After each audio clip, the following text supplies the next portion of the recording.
What's good, YouTube? It's Aquarius Leviathan Prophecy, and I'm here to talk about, and for the last time, hopefully, yeah, last time.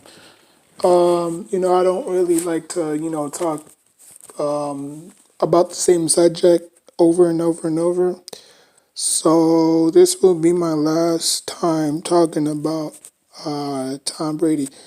Now, that I got all the facts. Tom Brady signed a 2-year deal worth $50 million. Basically, he has one of those, contracts where, you can't franchise tag him. You can't trade him if he gets injured or hurt. He says he wants to play throughout his contract. So if the NFL don't resume this year, then he has obviously one more year left on his contract to hopefully get the Tampa Bay Buccaneers to the Super Bowl for the first time in 2003, I believe, 4 or 3. When John Gruden was the head coach, and obviously they had that, defense with Brooks and Sapp, what I'm saying, and Lynch. So, yeah. And I believe they faced the Raiders, who had the number one offense that year. But anyways, yeah. So basically, that's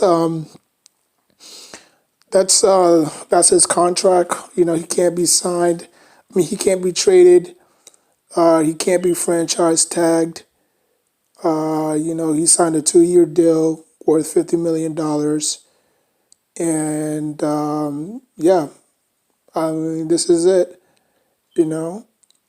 Now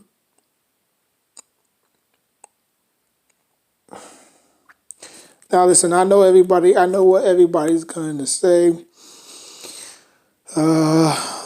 Well, I mean, they play different in New England. You know what I'm saying? Like, we don't know what system he's going to play. We don't know what kind of system Bruce is going to put him in. All I know is that he got Mike Evans to throw to. Mike Evans has been there since he got drafted in 2014, I believe. And if they resigned Deshaun Jackson, they got a good tight end out of O.J. Howard. And then they got two good backs out of Sims and Barber.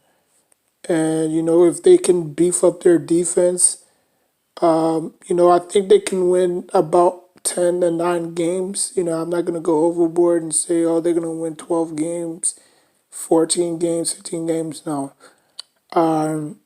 They're still the Buccaneers. Okay, even if they had, Joe Montana, they still the Buccaneers. Even though Joe Montana ended his career with the Chiefs, which I really hate when players leave their teams that they drafted. You know what I'm saying?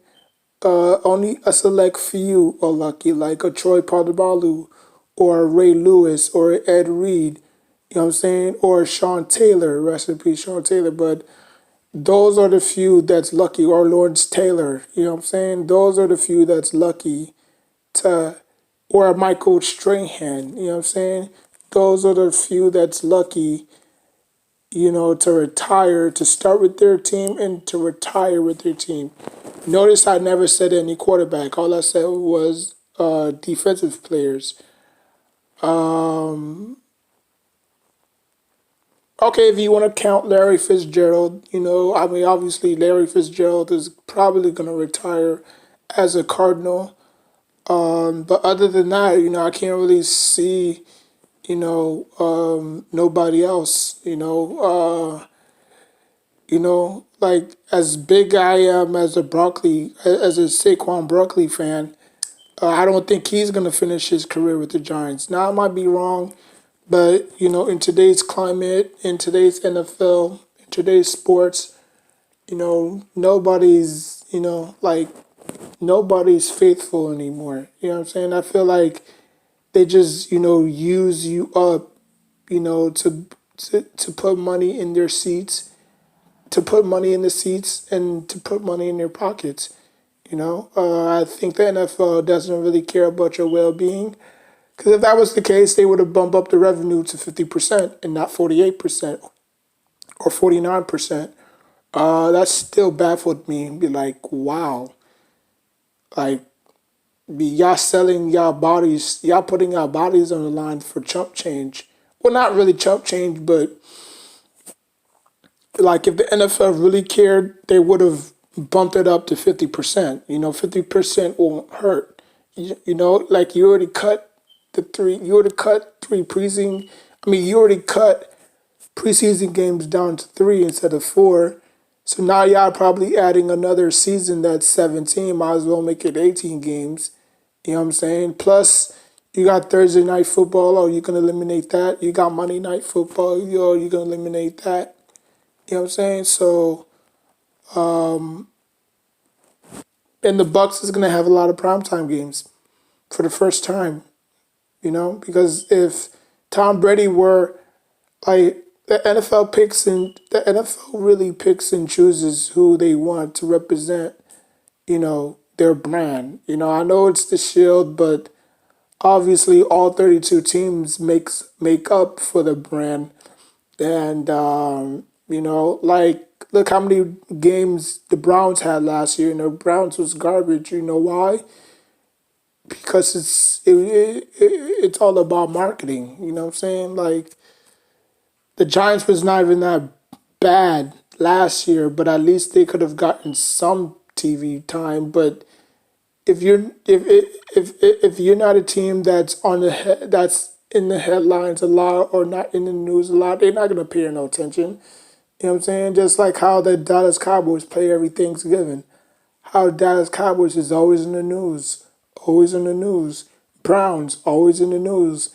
You know what I'm saying? Like they select a few teams to talk about, because they don't have time. I mean, they have time, but they choose not to talk all 32 teams. What's the Ram doing?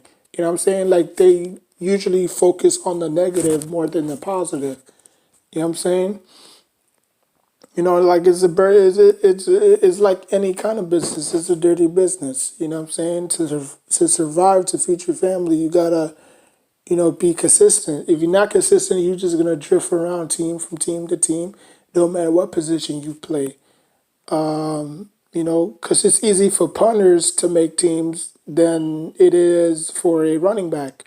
Because if they have dirt sheet on you, oh, you get hurt a lot. Oh, you can't, you miss so much X amount of games. They're not going to look at you.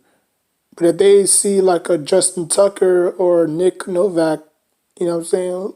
Or, if they see those type of kickers, they're gonna sign them to a 1 year deal. They're gonna look over past. They're gonna look over you, and they're gonna sign one of those kickers or punters to a deal, to a 1 or 2 or 3 year deal.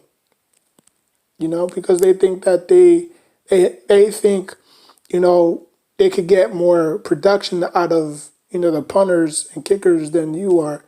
Because all you have to do is just take one good hit, and you probably out for the season, or you're gonna miss a amount of games. A kicker, all his job is just to pin you deep down at the 10, at your own goal line. You know, and if they do that, then their job is much easier. You know what I'm saying? But yeah, it's gonna be real interesting in that division now. It's gonna be real interesting. Now you got three quarterbacks, one past their prime, two past their prime, and the other one in their prime, and the other one in their prime. And, we don't really know what, the Panthers are going to do with Cam Newton. Like they can try to see if they can trade him back, or, they can possibly keep him, because I don't think the Panthers. Sorry for getting off subject, but I don't think the Panthers is willing to trade Cam Newton away. You know what I'm saying? They drafted him because they saw potential in him, you know. So I don't know where Cam Newton fell off. Probably his MVP year. Which I don't even think he won MVP, but he probably did. If he did, then congratulations. But what's an MVP without a Super Bowl, right? Like he was imposed. Like Cam Newton was in position to win the Super Bowl, But obviously, you know, the NFL has a racist problem giving black African American quarterbacks. Now, let me rephrase that. Yes, the NFL did give Russell Wilson a Super Bowl because Russell Wilson is that type of cat that says all the right things, do all the right things. He don't act cocky, he don't act arrogant. He goes out and then he makes everybody better. He's like a LeBron James type of player. You know what I'm saying? Like he makes everybody so much better, and he uplifts everybody around him. RG, they do not see that in RG3. Do they? They do not see that in Michael Vick. They do not see that in Lamar Jackson. They do not see that in Cam Newton. But they see that in Russell Wilson.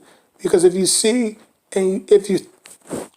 Russell Wilson, even in his rookie year, like he was always uplifting people. You know what I'm saying? Like he was that, raw, raw, raw guy. Same thing as Dak Prescott. Like I can literally see Dak Prescott winning a Super Bowl because the NFL likes to surround themselves with those type of quarterbacks. They don't like a Michael Vick. I can see why Michael Vick never won a Super Bowl. I can see why Cam Newton never won a Super Bowl. I can see why, RG3, even though, they was boosting his ass up, oh, he's the savior of the Redskins. Okay, yeah. Yeah, all it took was just one bad hit by Haloti Nada in that playoff game, and then his whole career was just tumbled. And then obviously, Kirk Cousins came. He did a pretty good job until he choked it up too. So now they just back to square one now.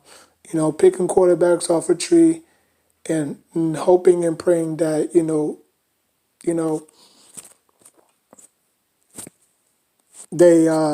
they blossom into something. Ron Rivera tried it with the Cam Newton, got him all the way to the Super Bowl, lost. So no, I'm not saying that he's gonna do the exact same thing for the Redskins because the Redskins is a whole different team. But you know, at least he could get them far. At least he could get them into the playoffs, which they haven't been back to since 2000 and what, 12, no, 13, I believe. I mean, I can't remember the last time the Redskins been to the playoffs. I think that's when they had RG3. Yeah, RG3. That's when they've been back to the playoffs. So, but again, the NFC South is going to be very interesting. But you know, we're going to see. I mean, I think the Bucks can handle it. They're gonna get more TV time, more primetime games. I think they're probably gonna get like 5 primetime games this year. They're probably gonna get back-to-back Sunday night games. Uh, they're gonna get a lot of primetime games like around 4 o'clock. They're probably gonna get like 4 1 o'clock games. So we'll see. Me personally, they're not gonna win the Super Bowl. Because that's the thing in sports. When a washed up guy goes to another team, they expect him to do what he did in New England. You know what I'm saying? New England runs a whole different system than in Tampa. You know what I'm saying? So like The weapons are different. You know what I'm saying? They basically like at least like I said again, at least Tom Brady has a big target to throw to in Evans. Unlike, him throwing it to Edelman, who's not the tallest guy. You know what I'm saying? But I think they still got Murphy too, Chris Murphy. So the receivers that they got down there, hopefully they'll make it work. Tom Brady was just throwing it to no bunch. I mean, Tom Brady has made people, relevant again. Like I remember when, a lot of, Chris, Edelman went down, and like he was throwing it to another. He was just throwing it to a bunch of nobodies. Like no names. Like, oh my God, who is that? Like, like, hey, at least he's catching passes from Tom Brady. You know what I'm saying? That's when they had Ed Madola, but obviously, he also went down week 4, I believe, with a knee injury. So he was just down to his tight ends, Gronk, and a bunch of receivers that nobody ever heard of. Fifth string receivers that nobody heard of. So, but I'm not saying that Tampa Bay receivers are like that. But like I said, at least he has somebody to throw to. That. So we'll see. You'll see. It's gonna be fun though. It's gonna be fun to watch. Tom Brady go up against real competition, because all these years we've been saying, oh, Tom Brady's been, garbage because he's been playing in the AFC least. You know what I'm saying? Like there's really no competition there. It's dead water. You know what I'm saying? That's why he's been obviously going to the championship and the Super Bowl so many years, because the competition was weak. The Dolphins was trash, the Jets was trash, the Bills was all right, but they didn't really have enough to push, over the top. You know what I'm saying? And the rest of the conference was just trash, you know. Outside of obviously Kansas City, is probably the only threat to, the Patriots. But like I said, that division is going to be wide open now, you know. I think, Bill Belichick is going to struggle. Uh, I think the Patriots is going to be finally down in the basement for a very long time. And other teams is going to start, opening their wings more, But now, I'm not saying that I'm not saying that Tom Brady hasn't had no success against the NFC, because obviously he did. But that was just a regular. That was just a pro. That was just that was just a Super Bowl. You know what I'm saying? That was just a one-time game. You know what I'm saying? So, but at the end of the day, it doesn't really matter. All it takes is just one game to see, okay, I see how you, like, he could dissect any defense. It don't matter if it's in the NFC, AFC, but the NFC is more competitive. You know what I'm saying? It's not like the AFC where it's just a cakewalk. So, we'll see. We'll see. If you like what you saw, hit that like button, spaz on that notification bell. And as soon as my tablet charges, I'm gonna upload like 3 videos, and yeah, today and tomorrow. I'm gonna upload 2 today, and then I'm gonna upload the next 2 tomorrow. So stay tuned for that, and till next time, take care of yourself and each other. Peace.